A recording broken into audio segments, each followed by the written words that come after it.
Hey everyone, welcome to the Withering Effect episode 114. Today's date is September 26, 2021, and I am Duds, or Duds versus None to the rest of the interweb. And I'm Jimbo. You may know me as Jimbo Slice 23. So what have you been up to this week, Duds? Being tired. Being extremely exhausted. Still running around? Yeah, the lowest miles I walked this week was 6.5. And that's at work, and it broke 100 a couple times this week in the warehouse. There were times I came home just drenched in sweat. I mean, soaking wet. Is it a big warehouse? No, it's not that big. Just all over it. It's just all over. Yeah. Yeah, I'm coming home exhausted, which means when it comes to making videos and stuff, it's not a great process. Because most of the time I'm recording exhausted, like I can't tell if it's coming through on the episodes yet or not yet. So we'll have to see. But I have been doing like a lot of base progress is going to happen in this next episode. I wanted it to come out Monday. 95% chance it's not coming out on Monday.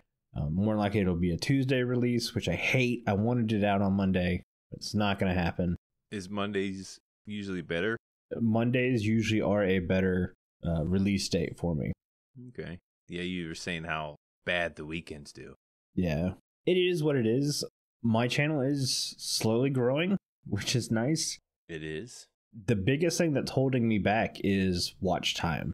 I've got my in-pour room it gets a lot of views, but the watch time is really bad on it for some reason. Like people just kind of go to the one spot where they see it done and then realize I have a quote-unquote tutorial video for it, so they just click off and go somewhere else.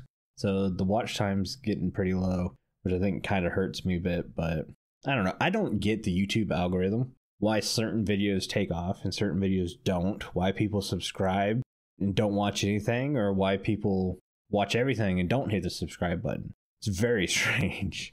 Yeah, well, even though your views aren't up as much as you would like, or what is it, watch time?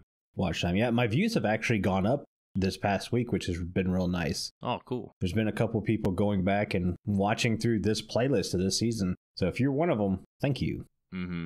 Yeah, like I was going to say, even though your watch time isn't up, you see that you're kind of inspiring those coming to watch your video, to look at your end portal room and hopefully to inspire others. Yeah. You don't know if they're just straight up copying it or maybe they're getting some inspiration. Oh no, I know exactly what's happening. Block for block. So the number one comment on both episodes are, what are the dimensions of the room? Yeah. And I say in the tutorial that I'm not giving the dimensions of the room. One, because if you honestly look at the build, it's one of the simplest builds I've ever done. If you just build it how I built it, you won't need the measurements. Like, it'll give them to you. Mm-hmm. Yeah, normally you can tell. Two, like, I showed the parts of the room and how I did all that so people can, like, create their own and build on top of it, not do an exact copy. But no, every week I get at least one question: what are the dimensions of the room? Even though, like, that's one of the very first things I answer in the tutorial is, don't build an exact copy. I'm going to show you how I built this one so you can build your own and build on mine. Yeah, I remember watching that, and I think, what did you do, by panel? Something like that? Yeah. Not by it's dimension. 3 panels on every wall, and they're the exact same panels. And then I show you how to build each panel in the tutorial. Mm-hmm. Yeah, I remember. So all you have to do is build the panel and count. And it's pretty easy. The thing is, people have gotten so used to tutorials that are like Redstone tutorials, where it's a step-by-step process. And I don't build in a step-by-step process. I'll throw a layer of blocks down, and then I make another pass and throw another layer of blocks down, and then I'll make another pass and change a layer of blocks. That's how I am. I can't do the meticulous placing blocks in certain areas at a certain scheduled time. Nah, that's not me. Nah. It's for the birds. Yeah. The paint by numbers building, I can't do it. Other than that, I've actually been doing base plans for next season. Some drawings in my notebook, how I want everything to go. Originally, it was planned on being a city, and then it kind of moved to a nice village. Now I'm thinking It's going to be like a village, but it's going to be like a lodge type village with a bunch of cabins. Ah, should be cool. So I'm pretty excited about that. Like I've been drawing out the quote unquote lodge, and I've got a manor and stuff like that. One's going to be a trading hall and one's a storage room and stuff. So yeah, it should be cool. Hopefully it's going to be really cool. I could picture it in like a snowy mountain. Bunch of lodges. Nope. I don't want no snow. Yeah, I don't want to spoil anything. Yeah, no. Snow in Minecraft is one of those things I don't like playing with. Me neither. Because it looks pretty for a single shot. And then you realize you're in there for a year and you're having to light things up. And then you got to deal with melting snow. Mm-hmm. With the light level changing this coming update, that might be a little bit better. Because you can have lower light levels still stop spawns. Which means snow won't melt as easily. Right. Yeah. So that might be a better thing. That was always my biggest gripe is you had to have light levels that are so high it melts snow. So why bother building on snow? You're just going to end up melting it away anyways. Yeah, that is annoying. Or you have to put so many snow layers down to keep things from spawning. Mm-hmm. Yeah, I remember that. But I was just thinking, with the new mountain update, you might be interested. Cabin in the mountain. Well, see, that's the other thing. Is you're right. Is from what the way my build is sounding, it would sound like it would be perfect for the mountains. Mm-hmm. Everybody on YouTube doing Minecraft will be building in the mountains or on the mountains next season. Almost guaranteed. So I'm staying away from them. Yeah. There's so much oversaturation in the content making for Minecraft and YouTube. I'm already the tiny guy. Well, you're the tiny guy with me. Mm-hmm. I'm a tinier guy. Yeah. We can't have our stuff blending in with everybody else's stuff and building the same way. Yeah. That and I built a mountain this season. Yeah, that's what I was going to say. I feel like people didn't have mountains before to where they had to build mountains, to make it look more authentic. Yeah. And they already did their mountain thing, and it's kind of, okay, now we got mountains. Do I want to play with that again or some more? Maybe, maybe not. Maybe those who haven't got to build a mountain and did a mountain base would have more fun with those. But I could see a lot more people underground because of the depths. Well, you're right. I think the people who have already built their mountains are going to be playing underground in the caves a lot more. Mm-hmm. But for the ones that haven't been building their mountains who are waiting, they will be up on the mountain. Yeah. And I'm doing neither, so there we go. Honestly, other than the deep dark, the cave update really doesn't strike my fancy. Not saying it's a bad update. It probably is a really good update. And it did bring deep slate, which is the best block in the game now. But I was one of those guys who were like, oh, we need something more important than caves to be updated. Mm-hmm. Hint, hint, inventory. I'm okay with the cave update. But anyways, my week. Yeah. Not much editing. Actually haven't even opened the editing software. Mm-hmm. So, I have some clips I made in, the replay mod, and I kind of put them aside. I jumped on and played a little bit of dungeons, and then it crashed on me after like 2 levels, and it crashed on me. So I kind of, wasn't motivated to jump back on, so I didn't play as much Minecraft as I told myself. I've done a lot of house cleaning. The weather's changed around here. It's a lot cooler outside. It's a lot nicer. The sun isn't beating down on you all day, wearing you down. We have this thing in our town to where in the spring and in the fall, the garbage man comes around and takes everything. Whatever you put out there, they'll take it. They'll take it for you. So we went through the house later this weekend, and then this weekend I did a bunch of stuff this morning to get rid of all the stuff in the house we don't need. And while doing that, I just kept thinking about having like a garage sale or yard sale. I know those can be helpful to make a little extra cash, but I just felt like we had a lot of stuff to get rid of. So I've been doing a lot of that. But I think with me cleaning, like it almost becomes addicting, cleaning your house, because it's like an instant satisfaction thing. You get to see your progress as soon as you're done cleaning. So yeah, I went on like a cleaning spree, but needless to say, the house is pretty much spotless for me and my cleaning rampage. Good. Feel good about it. That's about it for my week. All right, guys, let's see if we can push Jimbo next week to play Minecraft. Next week it is. You have a pattern. Yeah, what? Not playing Minecraft? Yeah. Yeah. We have a segment of the podcast for what we've done in Minecraft this week. No. Yeah. Yeah, kind of. Well, it doesn't say Minecraft anymore. Not anymore. Yeah. All right, well, let's get on to the snapshot because it's our second real snapshot of 118. This one has a lot of technical upgrades that might be good, might not be good. I wanted to test them this weekend. This was going to be one of those snapshots that I actually jumped into a world to test because there's some big performance upgrades. We'll get to those in a bit. Let's talk about ore distribution because it's the one thing we always have to talk about that we can't seem to describe right, but at least now we have some numbers. Now I'm confused. Like, do people not like the ore distribution? Is that why they keep changing it? I don't understand. I thought the ore distribution was okay, but they keep changing. Now they've extended the Ys. Yeah. The Y-axis now. So they've got to reorganize the ore. Yeah, I guess it is the second snapshot. Yeah. Technically. I mean, they messed with it before, but this is the new Y level ore distribution. Right. So now copper's going up to Y95, which they said they were going to do that originally anyways before they released 117. They've also increased the amount of copper, which is good. Yes. As someone who has yet to find copper ore. Or like copper. Then again, I'm not looking for it, but I just like putting it out there. That all of my time mining for deep slate, I've never hit any copper. Yeah, that's strange.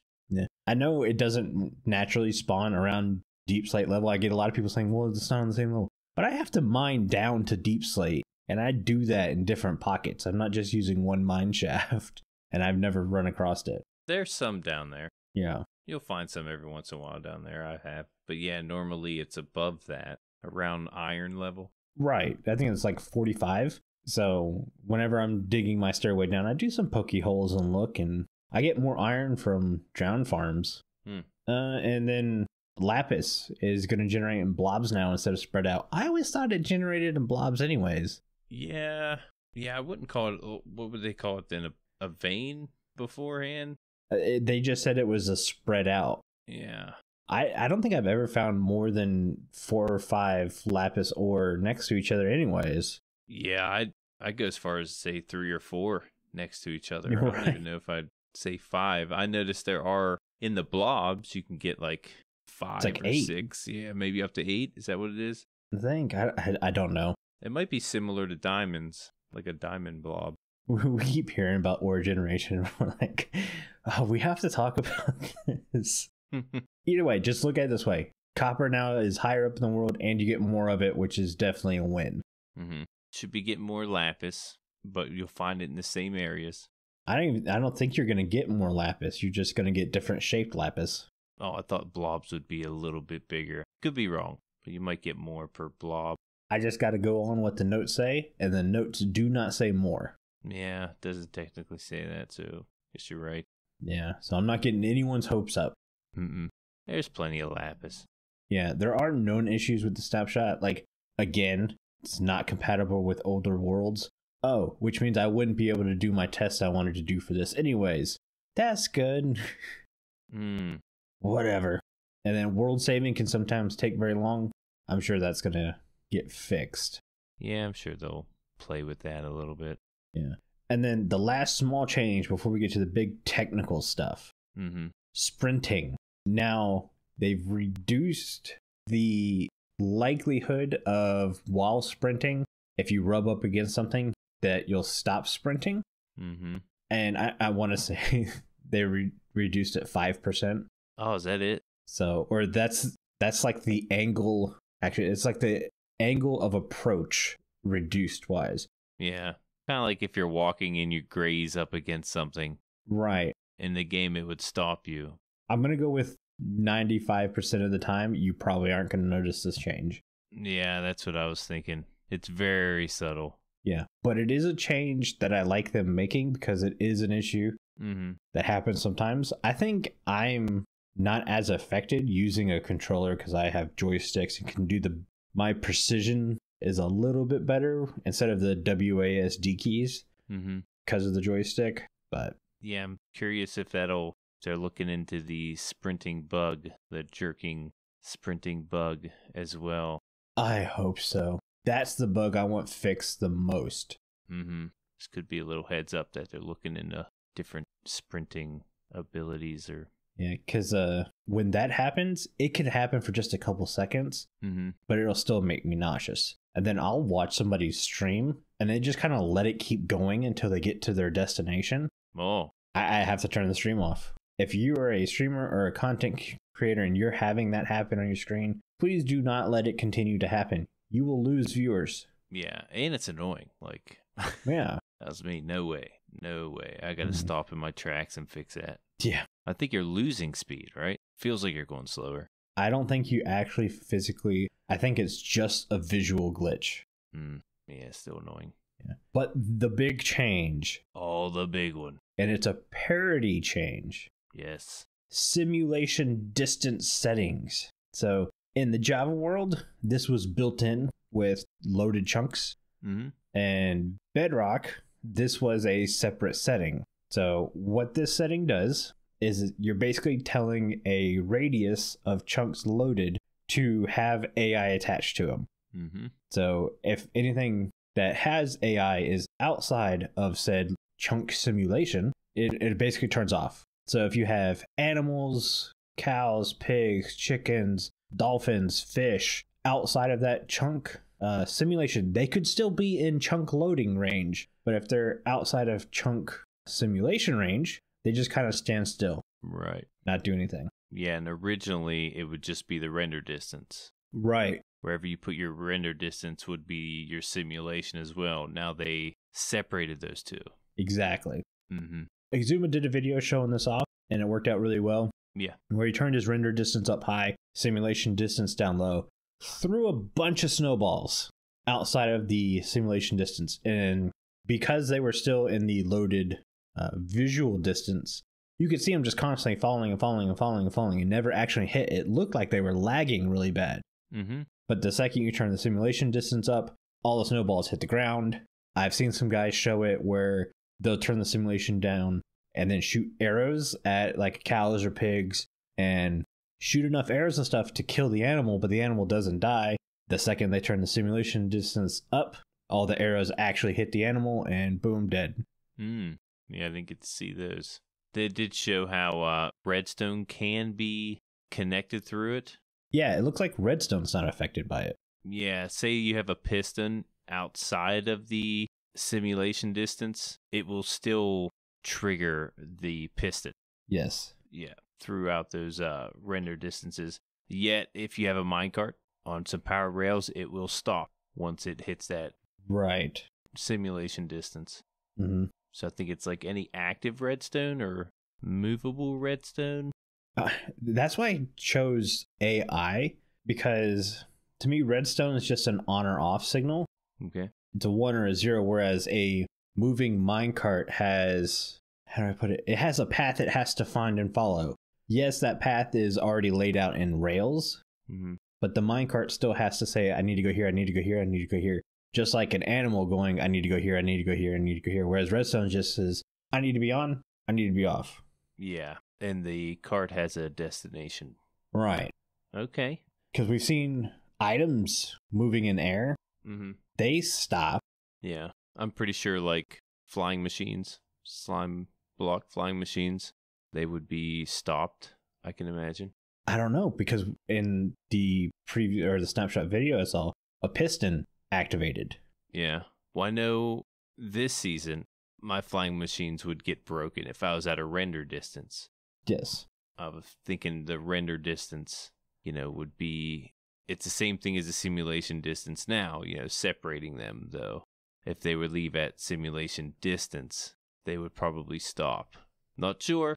Haven't seen that tested or anything, but you would think. You would think. And the problem is I just can't say for sure. Like I said, I wanted to do some testing this weekend on this. I really wanted to load the Ripple Effect backup world, because my base is starting to get some real struggles with some frames. And let's see if this helps. Now, this isn't the big performance boost that I'm really pushing. The big thing for me is Minecraft code, as far as I know, and I could be saying this wrong, so if I am, please someone jump in the Discord, let me know, explain it to me a bit. Don't just be like, Duds, you're dumb, you're wrong. Okay. But Minecraft was running on 7 threads, and when we're talking about computers and stuff, usually the more threads the better. But because Minecraft runs on a limited thread, stuff like an Intel chip processor was really good for Java Minecraft, because it could do the single high performance threading really, really well. It was a beast. Okay. But Ryzen has come along, and it does the multiple threads using, I forget what it's called, but basically they're digital threads, and does lots of threading better, which is not necessarily the best for Minecraft. It's great for like video editing and live streaming and stuff like that, but playing the game, you're not going to get the best out of it. Well, now Mojang has upped the threads to 255. Oh. So from 7 to 255 is a huge boost, at least in my eyes. At least I hope so. So I was going to see if my Ryzen chip, which does a lot of threads very well, would get a bit of a performance boost out of it. Yeah, that's a good question. Something I might have to look at. Yeah. The new snapshot.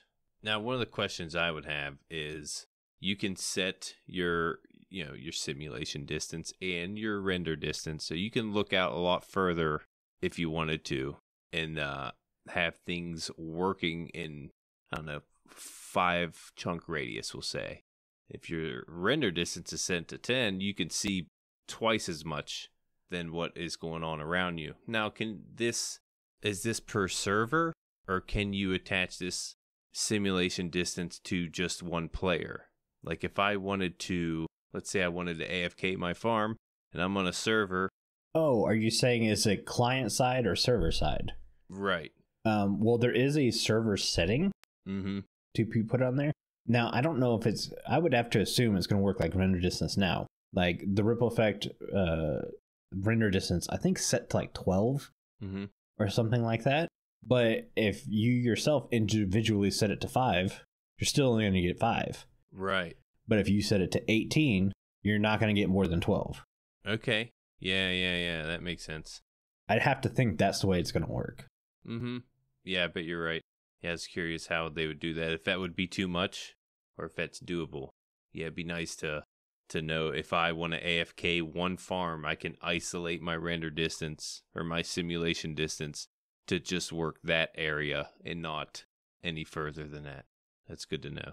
That's true. If you're in a base with a bunch of laggy farms and you need to do some overnight AFKing for a single farm, that would probably be the better option, is to stand as close as you can to it. Yeah. And turn your simulation down. Yeah, make sure all your redstone is in the same bubble also, because that's still, that goes out a distance. It might not work.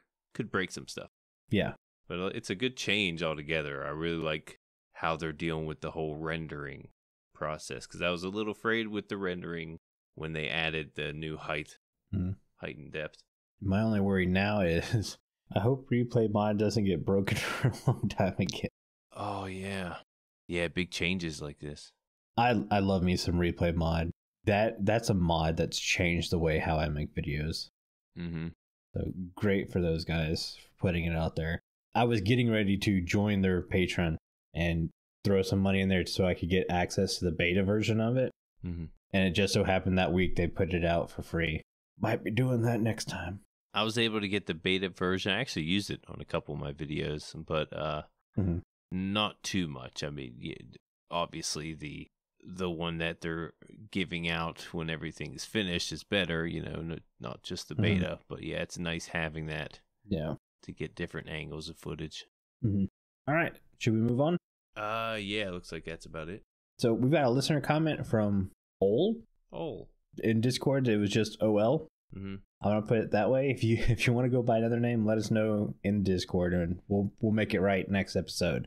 But they ask, I was wondering what you think of how mining will work. For example, would the best way to find diamonds just exploring rather than strip mining at a certain level, or would you set up different strip mines at different levels? With the new 118? Mm-hmm. Is that what we're talking about? This goes back to the ore distribution charts we have to keep looking at. Yeah, these diamond levels, I think they kind of got them where they want them now, but it's changed a lot, as well as, the copper and all the other ores. Yeah. I've never really got to mine in 118. In 117, it's 11.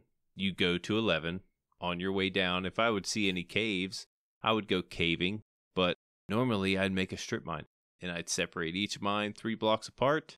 That's how I would go mining, and usually I'd come up with a good bit of diamonds, depending on your tools, of course, and your fortune enchantments.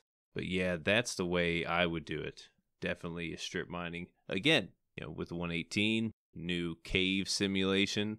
Mm-hmm. As far as we know, there's not going to be many exposed ores. They mentioned that. That is something I remembered. I did remember that. Not as many exposed ores. So I guess caving wouldn't be ideal anyway. Yeah, whether or not that's going to be final or not, I don't know. I'm pretty grumpy about that myself because the whole part of the cave update was for you to be caving. But now if you go caving, you have less chance of finding ores, which is why you would go caving in the first place. Yeah. The big question you got to ask yourself is, what are you looking to get out of it? Most people are looking for diamonds. So they go, like Jimbo said, Y11 and do some strip mining. Sometimes you set up a beacon and you just go full on, take everything out, mining. Yeah. But you get so much extra stuff with just looking for diamonds that you're like, oh, I need some coal. Might as well go mine for diamonds because I know I'm going to hit a lot of coal on the way also. But the new ore distribution is going to change a little bit. Diamonds are still near the bottom.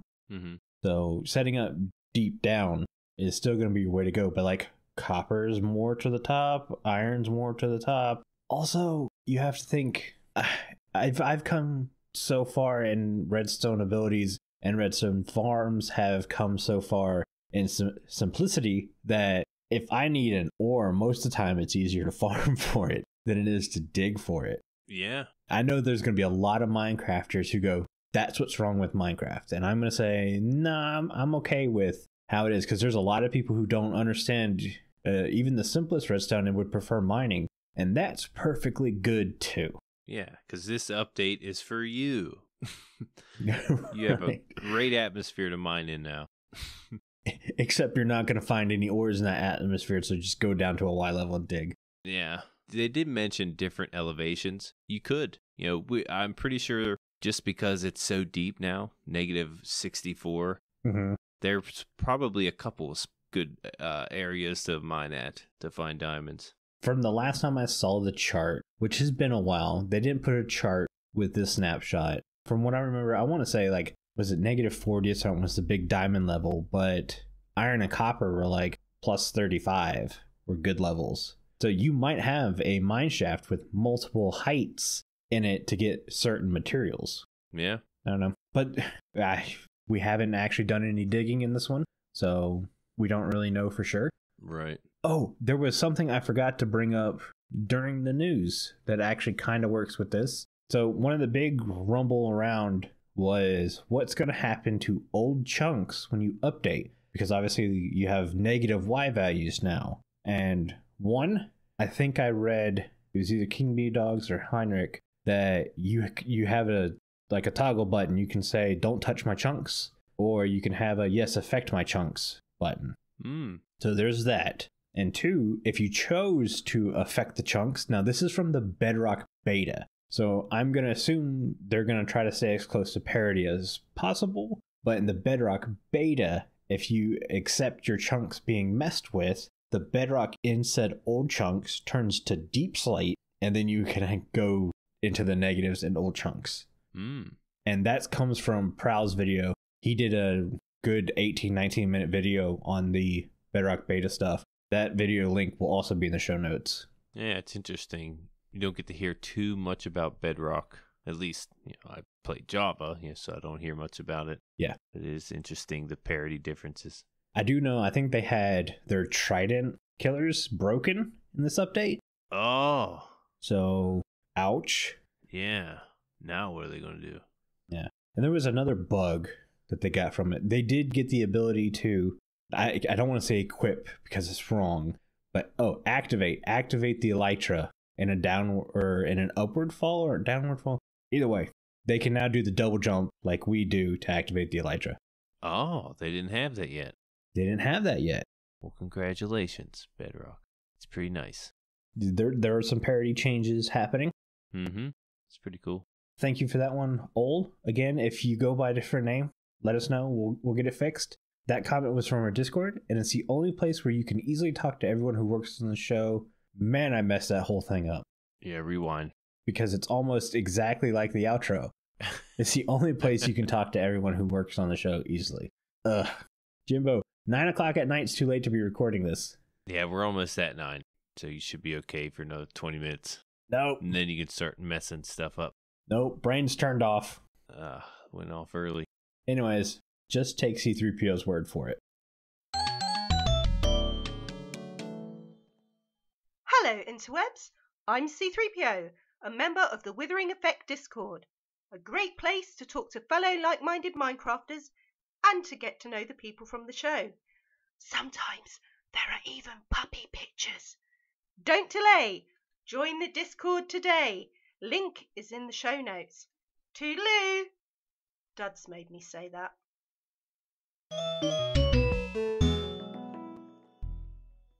Thank you for the ad. See? Each week on the show, we mention the top 3 members who have been earning XP and leveling up by participating in chat, excluding ourselves and our moderators. This week's top 3 Discord members are number 3, Ender Guy. Second place is Viper's Tuna. And in first is Ski3012. Join in with the chat on the Discord and you can be mentioned next week. Pretty sure we got that right. Ski3012. Mm-hmm. I was thinking ski or sky, but... Oh, sky's with a Y. Yeah. I get what you're saying now. Some people spell words oddly. Yeah. For screen names, but I do think it's ski. Yeah. Sky just seems more like a name than ski. So that's why I was asking. Yeah. Making sure I was right. Anyway, speaking of the Discord, it's the only place you can get involved in our Mending Minecraft vote. This week we asked you to choose between one of 3 biomes for us to discuss and improve. Your choices were the Frozen Ocean, Soul Sand Valley, or Plains. And the winner of Mending Minecraft this week is...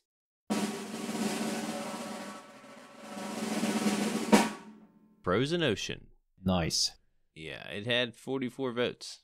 Frozen Ocean. Soul Sand Valley with 10 and 27 for Plains. I was thinking Soul Sand Valley for some reason. Good thing I didn't make a bet. Nah, I was thinking Plains was going to win. I'm glad Frozen Ocean win because I have some cool ideas for that. Oh, nice. Before you give us those, let me tell you a little bit about the Frozen Ocean. Frozen Ocean has dark purple water at the surface, like the standard and cold oceans. It has gravelly seabed through the water surface is mostly frozen. Neither seagrass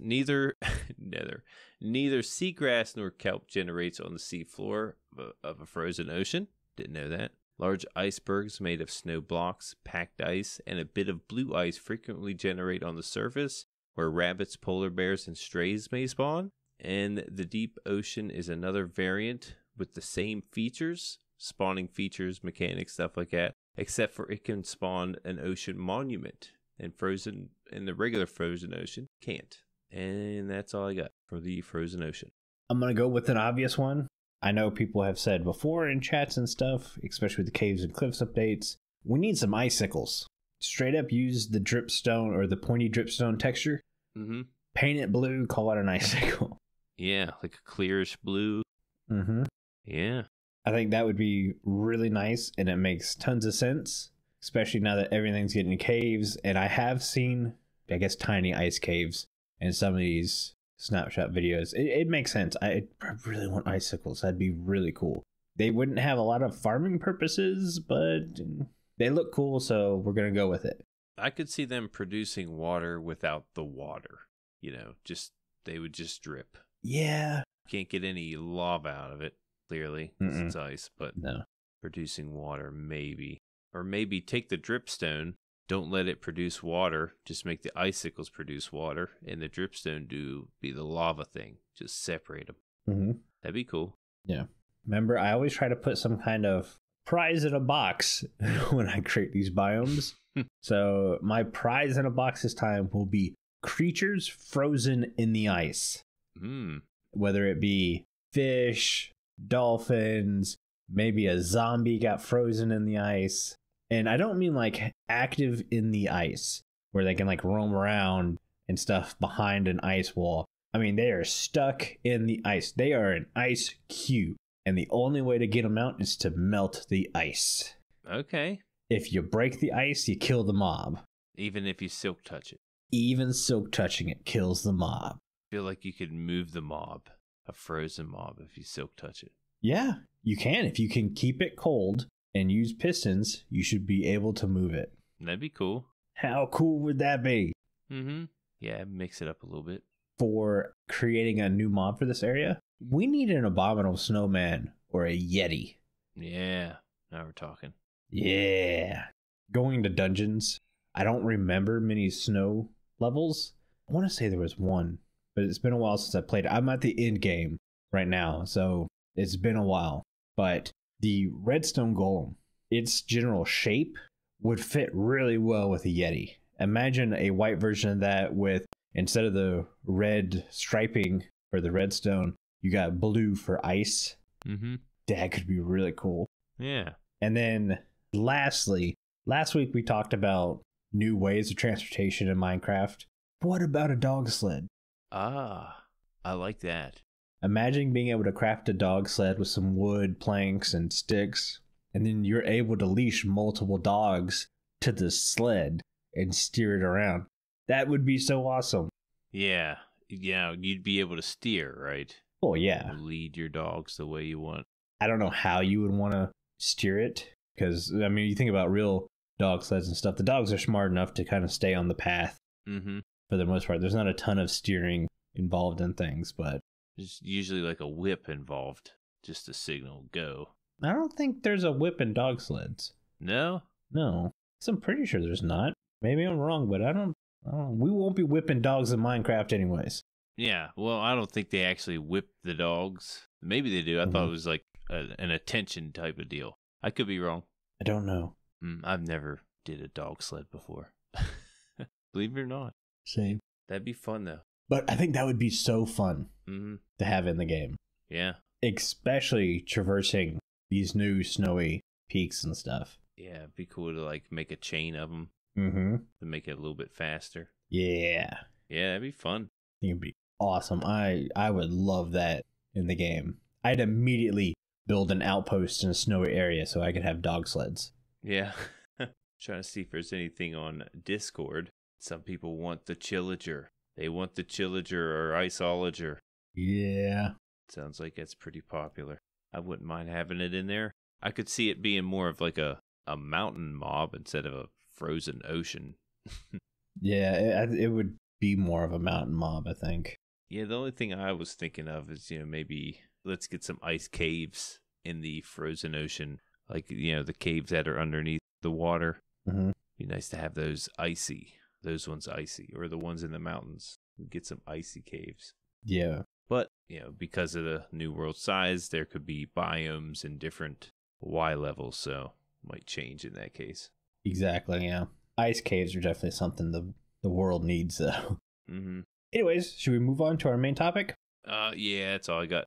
All right. Our main topic comes from another former guest, LogicalGeekBoy. Logic has recently taken a bit of a break from his SMPs and stuff, and has been putting out some pretty creative episodes, and one of them a couple weeks ago caught my eye. And thinking back about it, so this week we were supposed to have a guest on, but we're having to push that back. So when I needed to come up with a topic for this week, Logic's video worked out really well.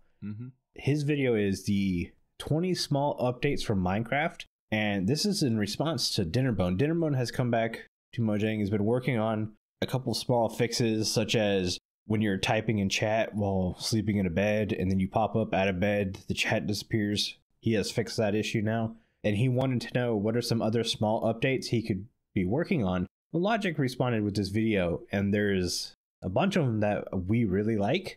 So I had Jimbo help me put together our top 5 we liked from Logic and what we would want to see in there. And there's some good ones. A lot of good ones. Mm-hmm. There were some I wasn't so much a fan of. Mainly, I think the wool dyeing recipe change. The way he says it is right now, white wool and dye, it's 1 wool, 1 dye to do the recipe. And it makes more sense to have 1 dye and 8 wool because that's the way everything else works in the game. Yep. 100% correct. Makes perfect sense. Mm-hmm. My only negative against it is that you can't farm the colored blocks like you can farm wool blocks. So because the colored wool is so much easier to farm, that's my only reason not to go with that. He's completely right, and it makes totally 100% to do 8 blocks at a time for 1 dye. But because wool farms are so simple, so cheap, I'd vote against that one. I'm going to vote for it. You know that. I knew you would. You already know that. You already shut me down already, but that's okay. I'll explain. Actually, I didn't. I just so happened to look over at your notes when you said that, and I went, oh, okay. Oh, Yeah. Whoops. That's in there. That's one of my top 5. Just spoiler alert. Do your controversial mentions first, and then we'll get to the top 5 real quick. Yeah, this is one that I liked. Didn't end up in my top 5, but it is a controversial change that he mentioned. And he mentioned ahead of time that diamonds aren't as valuable. You know, unless you're in an SMP, you're able to trade them, use them for a currency. In single player, there's other ways to get diamond stuff, and mainly through villagers and trading. So he mentioned to have villagers not trade any diamond tools, weapons, or armor. Mm-hmm. And instead, a wandering trader would sometimes then have these diamond tools and armor, you know, with the chance of an enchantment. Now, I really like this idea. I think diamonds are taking a backseat. You know, it's not as impressive now to have all these diamonds, and to make them more valuable, we should take them away from the villagers. They're taking all our diamonds. Where do they get all these tools and stuff anyway? Yeah, and see, I'm for the villagers having that stuff. Mm-hmm. And there's really not I don't have a good argument to stand on. But just taking the other side in it, villagers in general have made a lot of stuff kind of OP. Mm-hmm. Book trades and all that stuff with their zombie conversion abilities. And let's not forget, remember how hard it used to be to get emeralds? Yeah. Not that way anymore, is it? Mm-mm. I mean, between raid farms and just trades, you can rack up some emeralds relatively quick. Plus, his fix was giving the diamond gear to the wandering trader. And I actually really prefer our wandering trader fixes from last week. Yeah. I'm gonna stick with those. Yeah, I didn't realize how much till he mentioned it. I really thought about it. It's like, yeah, diamonds really aren't, the end all be all anymore. And oh yeah, 100% right. Just to get that value up a little bit, that would help. Yeah. Let's move on to number 5. What do you have for 5? I got the quartz recipe. Mm-hmm. Now he mentioned that it's very annoying, and I had this issue this season where you can have 4 pieces of quartz that you mine. You can create a block out of that, but never can you undo that. You can't get your quartz back. Once it's a block, it's a block. You can't undo it to get your quartz back. Now, a lot of ores, raw ores, you put together, not just raw ores, even the other ores, you put together, you can make a block out of these, and you can undo those. You can uncraft them, I think is the word I'm looking for, and get your ingots back or your ores back. So it would only make sense to have the quartz do that. Now I found myself in this situation because I use different kind of quartz, and I would have abundant of one thing, and I couldn't get the other. So because I wasn't able to uncraft them. For me this season, it became any quartz I mined was left in the flowering state, and I specifically only used it for redstone. Yeah. If I needed quartz blocks, I traded for them. Mm-hmm. That'd be a way to get quartz in general.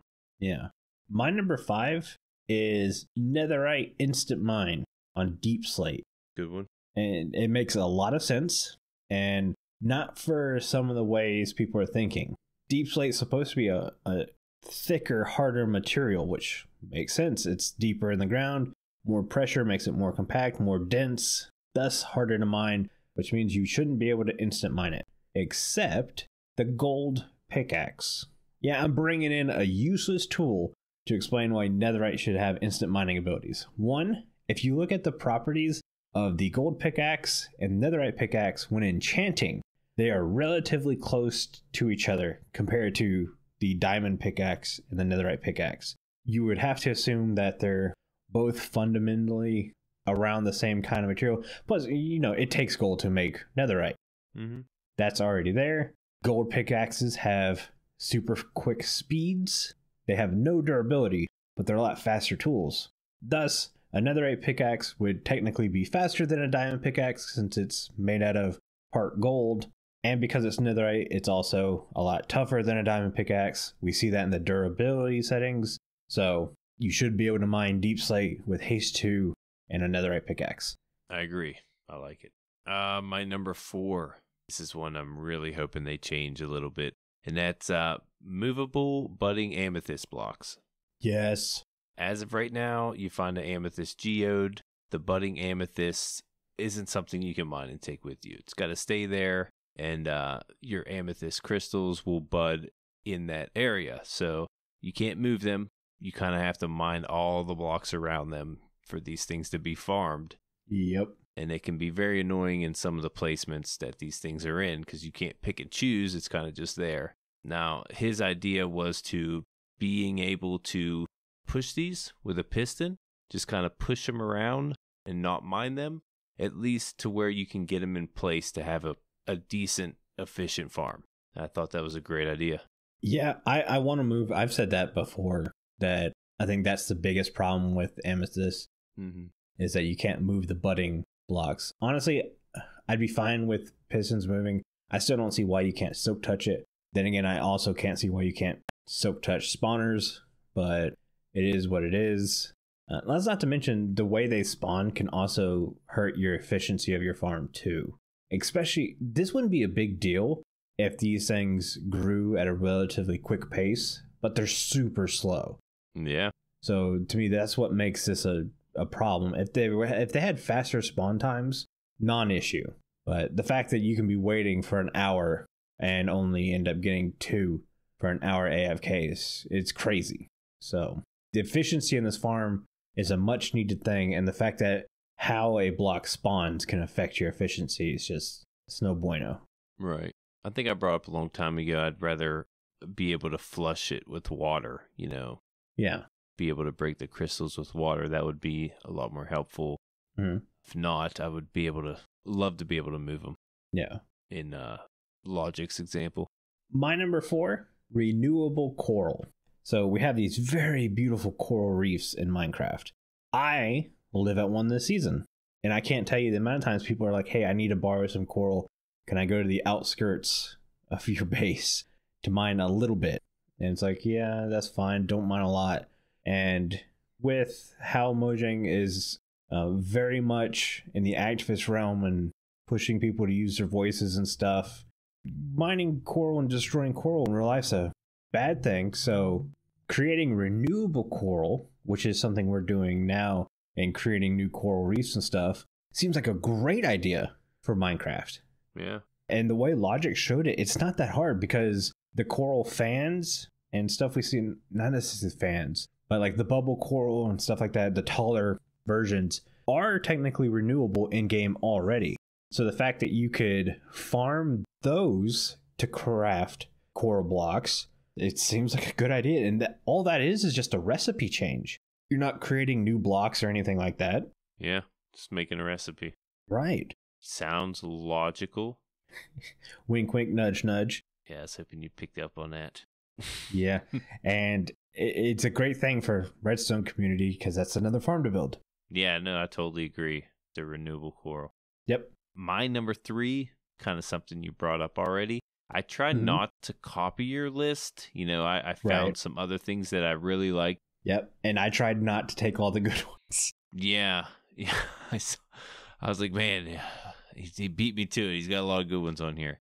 Mm-hmm. I'm going to try to not use as many. But number 3, I have the netherite insta-mining idea also. Man, it's going to be annoying not having any type of insta-mine with this deep slate. It's going to be one of the most sought-after blocks in the game. Right. A lot of people are going to want it, and it's going to be a lot better if we can insta-mine it. Yes. Definitely going to make life easier. My number 3, I would have put number 2 if I haven't run into issues with number 2. But number 3, beacon beam cutoff with tinted glass. And I think this is something we've mentioned on the show, that the fact that tinted glass can now block out light, but still allow the see-through property to happen, would make total sense to be able to use that to block off beacon beams without deactivating them. Yeah. Because while sometimes the beacon beam is super cool looking, when you need a lot of beacons around, it's kind of ugly. Right. It's like having a fireworks show that's static all the time. I always have beacons everywhere too. Right. You almost have to make them a part of your build, figure out a way to, make them look. Exactly. I don't know. So they don't hurt your eyes, they're actually pleasing. Yeah, I generally always have 3 or 4 around my base because a lot of my bases require a lot of digging. So I'll have them in positions so I can turn them on and off, and they always have haste 2 on. So when I know I'm getting ready to dig out a large room, I can just flip the switch on, my beacons turn on, and I'm good.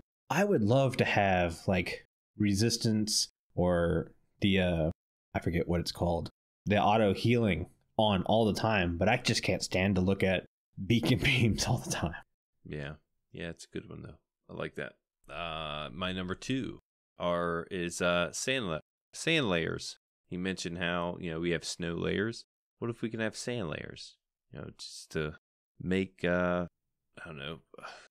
building more aesthetically pleasing, I guess. Landscaping.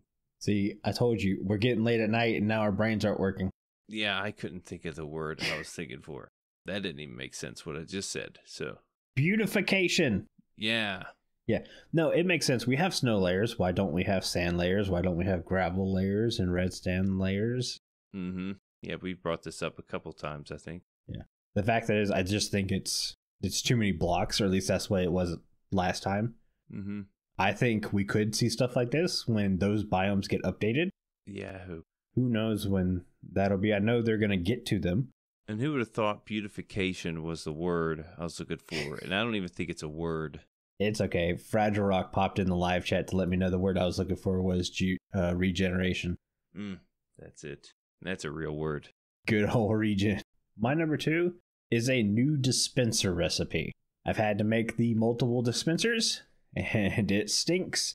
Having to constantly craft bows, then craft dispensers, and Logic's fix is you should craft droppers first, which is in the recipe book and are stackable, so they're easy to craft. Yes. And then you would put the dropper in the middle space in the crafting recipe, and then build a bow using sticks and strings around it, which is already a recipe, just now with this dropper in the middle of it, and then that would create the dispenser. It's a great recipe. Yeah. And I want it 100%. And you're using the same amount of items, technically. You're still crafting a bow. Exactly. You're just doing it in a different order. Mm-hmm. Yeah, because the dropper is technically the same as using a dropper and a bow to make a dispenser. Same thing. Right. I'm surprised no one thought of that sooner. Pretty good one. Mm-hmm. Very good one. I was like, man, why not I think of that? There might be other things in that sense. Have you ever crafted your infinity bow into a dispenser? Yep. Because I have. It'll help for that reason also. Very much. My number 1, the one that you scolded earlier. Didn't scold. I just gave a different opinion. A bad Yelp review on. I picked Dying Wool because, like you said, I feel like that's the recipe for every block. Right. And I get the idea that, it's way more easier to farm than all the other dyeable blocks. Very true. But it's still so annoying that you have to farm extra dye to dye these things. Granted, you could farm the sheep while it's dyed in the first place. You know, you don't technically have to dye the wool. You can farm it already dyed. That's technically what I'm doing at my base. But yeah, I just feel like, I don't know, it doesn't belong, you know, with the 1-to-1 ratio. And I get it. For parity's sakes, it makes way more sense to do 8 blocks of wool for 1 dye. I was just offering the counter argument on why they would go against that. So, yeah. I get it. My number one, we're not going to spend much talking about because it's everyone's number one and has been everyone's number one for years now. Concrete slabs and stairs. Yeah, I figured that'd be up there. Not in the game yet. They should be in the game by now. Just saying. Yeah, I could easily put that on my list, of course. Oh, yeah. It would be nice to have concrete stairs and slabs. I wanted to mix it up a little bit, but yeah, that's definitely a big one. A lot of the community is asking for that, you know, just keeps going in one ear out the other. I'm sure it's in that one ear pretty often. I don't even think it's going out the other. I think it's there. I just think Mojang's waiting for the optimal time to release it. And it doesn't make sense to give slabs and stairs of concrete in a caves and cliffs update. Right. I think they need a bit of a building update to throw that in there. Yeah, it kind of sucks we're having to wait, but I think that's the thought process behind it. And see, that's why everyone's like, end update for the next update. And I'm like, no, an inventory update, because then it makes sense to give builders more blocks, you know, like stairs and slabs.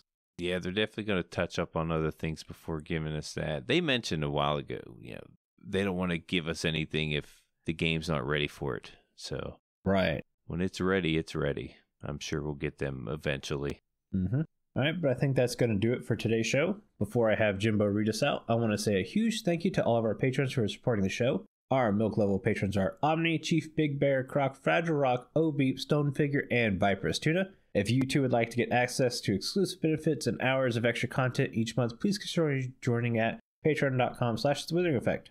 And if you like the show, you can share it with all of your friends and on social media. If you listen on Spotify, follow us. Or if you listen on Apple Podcasts, leave us a nice review. Doing any of these really helps the show reach more listeners. If you'd like to get in contact with us, send an email to podcast@thewitheringeffect.com. Tweet us, leave a voice message, or join our Discord where you can have a chat with everyone who works on the show and fellow listeners. All the links are in the show notes. This show has been brought to you by Jimbo and myself, but also our digital producer Carl. He helps make sure the show ends up where it should be, and the amazing music you hear in the intro and outro is created by the one and only Decoy. Everyone's social media info can be found in the show notes. You guys have been awesome. Thank you so much for getting words with us. You should probably go drink your milk now. Bye. See you guys.